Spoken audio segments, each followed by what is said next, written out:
All right, good evening, everybody. This is Anthony from Traders Ultimate Edge. Before I dive into the markets today, this YouTube channel you'll notice is blank. That's because I haven't uploaded anything here. I've been trading for quite a long time. I've been investing for years, and I am the founder of Traders Ultimate Edge. I'm also a full-time day trader. So that's where I'm coming from as I post these. These are little market recaps that I'll be posting after most days in the market, mostly for my clients, but anybody else who's interested as well. So after that little intro, let's look at the market today.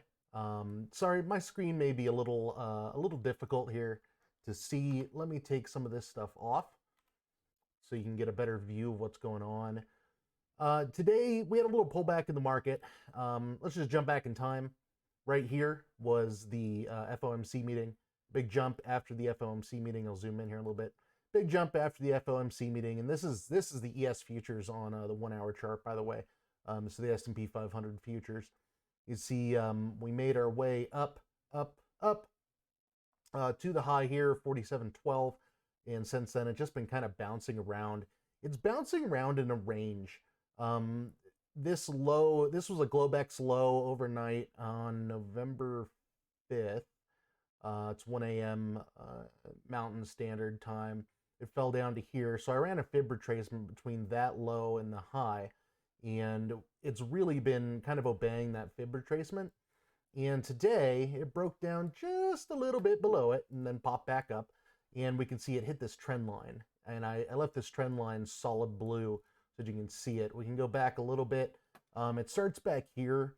So you can get it on your charts on October 26th. And that's the trend line that it kind of obeyed today, which I'm glad that it did, but I wish it had pulled all the way back to this big one, the big blue one. And the big blue one, of course, is the one that we've discussed before. This is the Big Daddy trend line. Okay. It's the main trend line coming out of post-coronavirus. Okay, starts down here, and you see it has a lot of hits coming out of coronavirus. And when, sorry, I'm jumping around on my chart here. Oh boy. When we had that FOMC news, look, it didn't even stop. It just blew right through it. So in my mind, this trend line has to get retested at some point. It must be retested. It got really close today.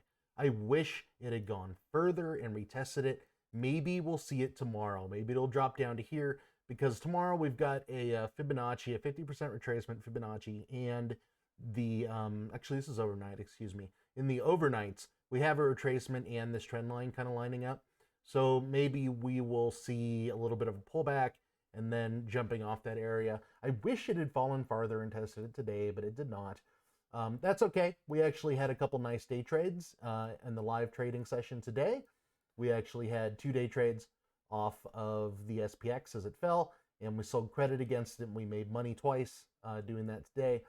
So that's great considering today is Tuesday and there's no SPX expirations today. So it was nice trading today, and we can see now it's just bouncing around these fib lines. Now, this morning there actually was some economic news that came out. It was the PPI, it's the producer price index. So it's prices of goods right as they come from the manufacturer. It's kind of like the inflation, the CPI report, but not exactly. It's more of like maybe a harbinger of the CPI because some costs will get passed along to the consumer in the CPI. But the PPI report that came out today, actually, the month over month, I think it was 0.6 or something, but it was right on target. And the year over year was actually slightly better than expected. So that kind of lends credence to the Fed's continued talk of inflation being transitory, and hopefully it is. And if you looked this morning, when that report came out, we saw this morning, let me zoom in, I'll explain all this in a minute. We actually saw a dip in the treasuries. Okay, so after the report came out, the treasuries kind of dipped all day. This is the 10-year treasury right here. That dip means that people believe inflation is more likely to be transitory, so they're going ahead and they're buying more 10-year treasuries. Because if there's going to be a lot of inflation, people don't want the treasuries, right? Because the treasuries are 1.4%. But if there's going to be less inflation, then people are more inclined to buy these things, which pushes the yield down over time on treasuries. So if there's going to be less inflation, this is the last thing I'm gonna finish up with today. If there's less inflation on treasuries, or excuse me, if there's less inflation, treasury yield should drop.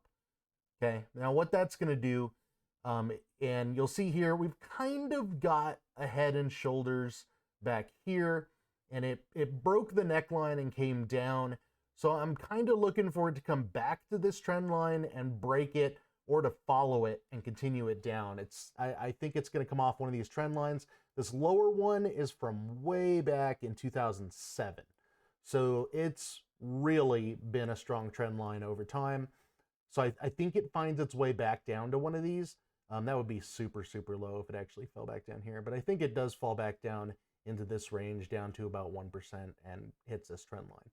If it hits this trend line, if it hits the trend line down at this 1%, maybe a little bit lower, and it comes down here, then I think we've got a trade on our hands for financials. Because what this is going to do, as 10-year treasuries drop, financials are going to drop. And that's because most financials, most banks and whatnot, they key their loan interest rates to the 10-year treasury, typically. So if the yield of the 10-year treasury drops, then that means they can charge less interest on their mortgages and whatnot that they're loaning out. So typically financials will drop as the treasury drops. And if you look today, you'll see that they did indeed drop. If we look on our sectors, it finished the day, financials were down 0.5% to end the day. And this is why. This is why right here, because the treasuries dropped today. So if this drops all the way down, and I think this is going to continue dropping, I think inflation will push it down. This pushing back up out of coronavirus, a lot of this was inflation worries, but now we're kind of looking and seeing, especially after the last CPI report, that inflation's not that big of a deal. So I'll finish off my idea here. As it drops back down, and maybe it just comes to this level right here, this 1.1, financials are going to get hammered. So stuff like Wells Fargo, Bank of America, insert financial name, they're going to get hammered bad if it falls back down to here. But when it does, we'll watch this technical levels here, and we'll look at the fundamentals, and we'll find ourselves a long position for financials. So we could have a really great entry opportunity coming up to get long in financials in your long-term portfolios, or a longer-term swing trade, maybe a month, something like that. So that's something to keep an eye on, just a little tip for you guys. And other than that, that's what the ES did today. We'll see what it does tomorrow. I expect this trend line to get retested. I don't know when, but it's going to get retested. I've been talking about it ever since it blew up through it. It's going to happen. So just keep your eyes out for that. And again, that's the big trend line coming from post-coronavirus. All right. Thanks, everybody, for listening. I hope you have a great night, and I hope you make $1 million tomorrow. Take care.